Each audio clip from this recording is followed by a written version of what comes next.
I am at Sydney International Airport. It is, what time is it? I don't know what time it is, 9 something. I was up at 6:30, got the Uber at 6:30, and the first one was cancelled, which is always stressful, but the second one came in time. And then got to the airport. I've got no checked-in luggage, right? I'm just taking carry-on, so I don't need to check in, which is good. But the boarding pass on the app, it never gave me the boarding pass, so I had to check in anyway. That was an hour of waiting, and then there was an issue because this is the first time I'm using my British passport because I renewed it a year ago. And that took a long time. Yeah, I needed to call my wife back home and take a photo of my old British passport, the expired one, because they wanted that for some reason. Never heard of this before. I'm done with silly rules. Needing an Australian passport to return, needing make a phone call to activate it before you use it for the first time. Anyway, I'm done with silly rules. Time for serious ones, which is finding a gate before your flight. I found it. It was right there. Boarding starts in 5 minutes though. I was supposed to get here in I was supposed to have 2 hours spare, but it turns out I've got 5 minutes, so I'm going to quickly go and convert some cash. And the thought of a pre-flight airport morning beer is long way out of the question. All right, let's try and find a currency converter. I am in the Philippines. Mabuhay, I think that's what they say. That's what they've been saying. That was quite an alright flight. Philippine Airlines, 9 hours. It was slightly delayed, but we're here now. I judge an airline on a very specific criteria, and I go through this every time I fly. It needs three things for me for it to really be a good experience, and for me to enjoy the experience, I suppose. And that is, it must have on the in-flight entertainment the Lord of the Rings, the Fellowship of the Ring, the Two Towers, and the Return of the King. This flight had none of them, but it did have War of the Rohirrim, that animated one that came out this year.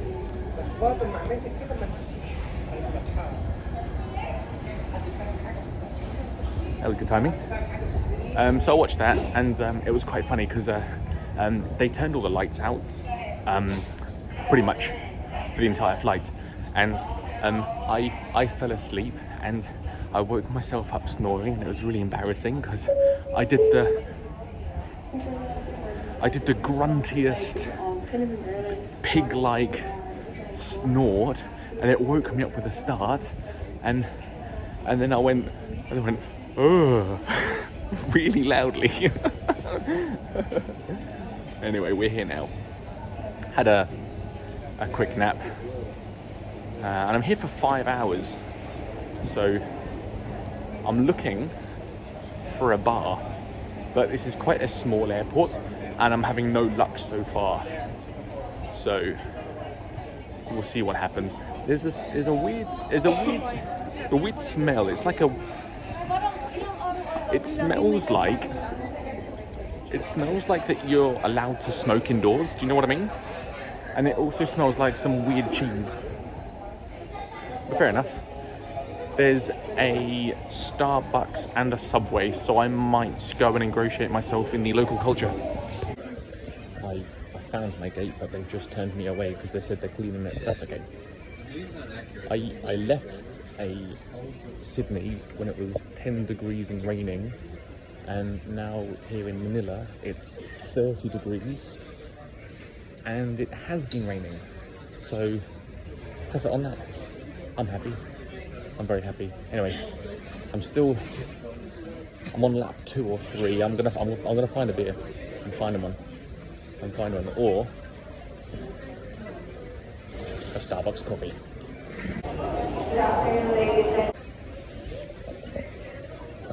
So Manila Airport is...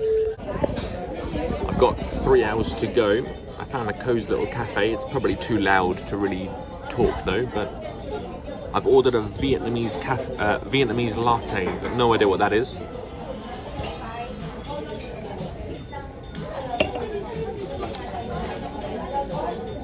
It's all right.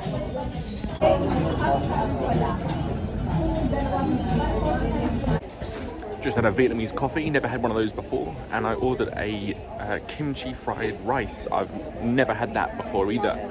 They didn't have a lot of what I wanted, but I tried that, and it was one of the spiciest things I've ever eaten, and I'm worried that it's going to have some pretty dire repercussions later on. We'll find out. It's dark. So here's the funny thing. I'm crossing the international date line. It's currently 6. It's just gone 6 p.m. in Manila.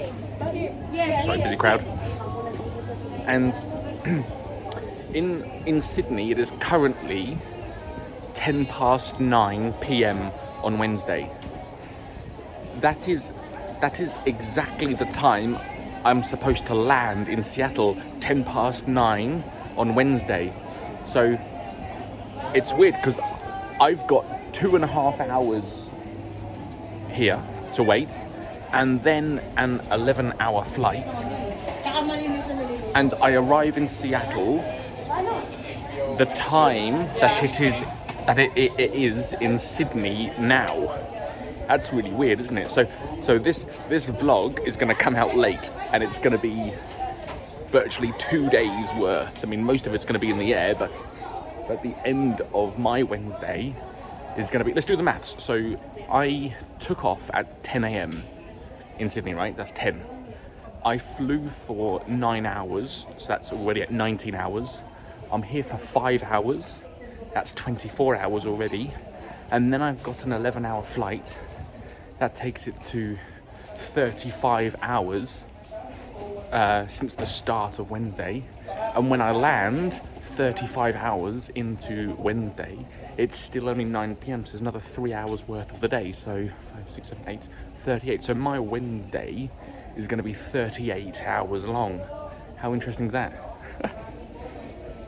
So this vlog's going to come out late, and then it'll be consistent. There's a queue at my gate. I'm going to turn around. I want to find a bottle of water, and that's 2.5 hours to go. What am I going to do? I might start reading the book. I didn't manage to read it on the flight because it was dark. Honestly, that food was so spicy. I almost regret finishing it. If that causes problems later on, that's going to be absolutely dire. Oh well. So I found my gate and I was there, and then I left. When I came back, they said it was closed for cleaning, so I went away. I bought a bottle of water from there and then went away. I've come back, and then there's suddenly a bag checkpoint, and they made me scull half my water and throw half of it away. I'm just gonna buy another bottle of water. What? That's confused me. Anyway, I want to find a quiet place because I want to have a chat. So, waiting for the flight now. The next time you see me, I'll probably be with the group. So I thought I'll give you a little introduction to them all now before putting them on camera. So this is all for my brother, my eldest brother, Doug. This is his 40th. He's organised this, and he's gone... the map I showed you on episode 1, he's gone through meticulous detail in organising this. Over a year ago, we started this, and he's got everything, got spreadsheets going on where everyone's going to be. I've never seen organisation quite like it. So it's his idea. He's chosen the group, and it's for his 40th birthday. And I think my favourite memory of him, I don't think I wasn't there, but this makes me laugh every time I think about it. He used to work for a major British company. I'm not sure how much detail I want to go into. And his boss and his boss was by his desk, I think the story goes, and they came into an issue, and they were trying to solve this issue, and they were stressing out because of deadlines or something, and they're like, what do we do? What about this? What about this? No, we can't do that. What about this? And Doug goes, he's sitting down because they just happen to be by his desk. Doug goes, ooh. And the two prominent figures in the company look at Doug, waiting for a solution, and no, Doug remembered that he had a flapjack in his top drawer. and he looked up with his bosses looking at him expectantly. We're also going with my other brother, Chris. He's a pilot, and he's a bit of a wild one. If there's fireworks, if there's... I don't know quite how to describe him. He's a wild one. I'm sure there's going to be footage of him doing something crazy. And then we've got one of Doug's oldest friends in terms of length, Paul, who actually got me my first job. I used to work with him at a supermarket chain back in England. I really do miss Paul. Doug's known him so long that he's become like a friend of the family. And then I remember when I became a personal trainer back over 10 years ago, nearly 15 years ago, Paul was my first client. And we used to, I love this so much. We used to go to the gym. We spent all day together. We used to go to the gym, then go get a pizza, go back and a carton of beers, go back to his place, and we'll play video games until the early hours. And then once we've got a bit tired, we'll put on a couple of episodes of Impractical Jokers, and then we'll go to bed, and then wake up, have an eggs breakfast, go back to the gym. Oh, that's honestly some of my favourite memories from England. That experience, that sort of 24 hours with Paul. I just said his surname, so I'm going to cut that out because I don't want to accidentally dox anyone. Next on the list is his brother Martin, and Martin is another close friend of everybody's. That was the first wedding I ever went to, was Martin's wedding. James is next. So James is another long-standing friend, and became friends with my father and whole family. We used to, for 2 or 3 years running, from England, we used to take motorbikes and ride them to Switzerland. It used to take 15 hours. We used to take the Channel Tunnel and ride to Switzerland. And we stayed in a chalet, his chalet in Switzerland. And one time we were there for like a week, and we did it. It was another like adventure holiday. I wasn't old enough to ride a bike, but I was on the back of one. And we went hiking, and every night we went through the Bourne movies, the Bourne Supremacy, Bourne Identity, stuff like that.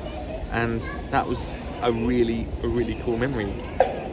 Then there's Adam, who's in the States at the moment. I've only met him once, and I think Doug knows him from university, but I can't wait to get to know him. Then lastly is Kevin. So I think I'm gonna take the credit for Kevin's invite, because I went to school with a fella called, so I'm getting people involved. I went to school with his son called Callum, and we were best friends when we were kids. So, and because it's been so long, I'm in my 30s now, so we've all known each other very long. So he became a friend of my father's, a friend of my brother's as well, and he's a motorbiker, so he's definitely on the list. He's a cheeky chappy. He's a cheeky chappy. So they're the 8 riders, including me, and we're also going to meet people at the end in Vegas who won't be part of the motorbike trip. But on the last couple of days, we'll be introduced to about 4 or 5 other people. How awesome is that? Anyway, that's the group. I got another 2 hours or so before my flight. I might start reading the book. I've spent about the last hour sitting down before it occurred to me that I've got 11 hours of sitting down to do. So Let's do a couple of laps. It's a very small area that I'm allowed because it's a small airport anyway. And Maybe you were calling the attention of the following passengers on Philippine Airlines There's flight a- PR110 bound for Guam. That's passenger arrives there's a at check-in station, a bag check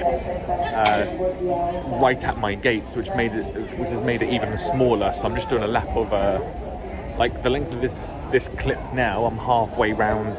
I'm 3/4 of the way round the loop. Oh, there's stairs I can go up. I'll go up those. It's funny, I was thinking earlier, back in Sydney, I was held up at check-in. I checked in on my phone and I had no luggage to check in, so I should have just gone through security, but it wouldn't give me my boarding pass. So I had to queue up and it took an hour. And then there was a problem with my passport, my British passport. Ugh. And I explained all this before, but he said, because it's the first time I'm using it, yeah, it has to be activated, and it's specific to Australia. Once you leave Australia on a new passport, they have to call a number and activate it. Never heard of that before. And he said, do I have my old passport?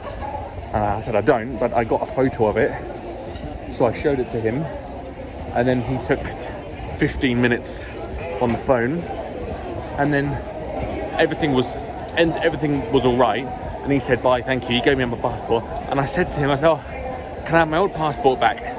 And he looked at me and he smiled, and I smiled because I never gave him my passport. I showed him a photo of it on my phone, and that was embarrassing. I was like, oh, I'm an idiot. Dear me. Anyway, it is 9 o'clock now. 20 minutes until boarding starts. Do I want to be the first on the plane? Absolutely not. Oh. I had a can of beer. I wanted to be at a bar. I wanted draft. I wanted Guinness. Airport Guinness is the best outside of Ireland. Anyway, low battery. I've let it go low. There we go. I've already done a lap. Do you remember those stairs I just went up? I've already done a lap, and I'm going to go back up now, just to get my legs going. I can feel, I'm still sore from the first flight. This is going to be a bit of a problem, isn't it? Anyway, see you later.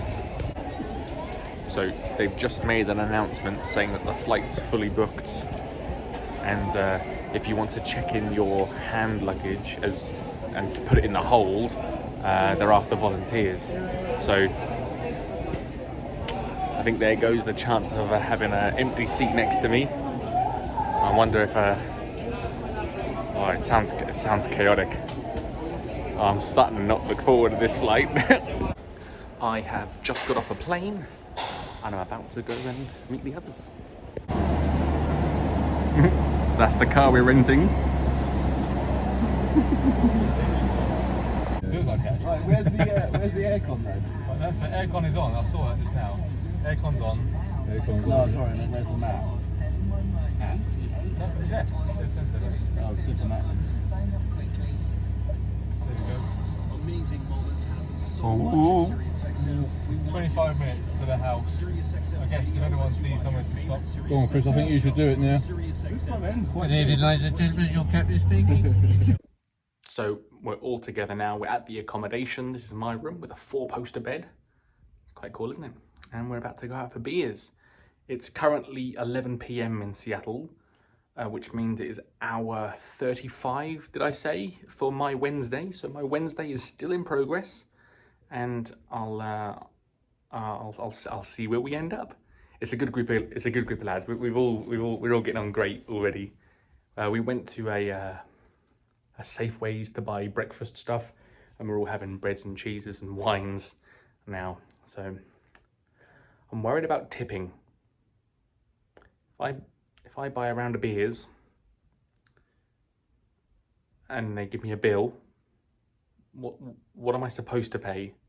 I've seen a lot of videos where it's like carry the decimal over and then times it by 3. I don't know. I might just pay double just to be safe. I don't want to offend anyone. I don't even care what I pay. I just don't want to upset anyone. That's the main thing. Anyway, we'll see how it goes. Maybe I'll introduce you to some of the gang. We've all turned in, so I was just having a cigar with my brother Chris. He didn't want to be on camera tonight, so I'll catch him tomorrow.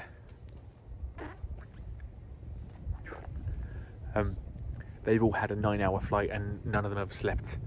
I've had a 9-hour, then an 11-hour flight and slept, so I'm raring to go. But straight away outside our house is this junction here.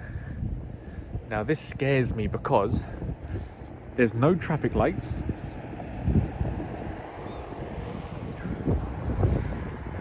There's no traffic lights and there's no pedestrian crossing.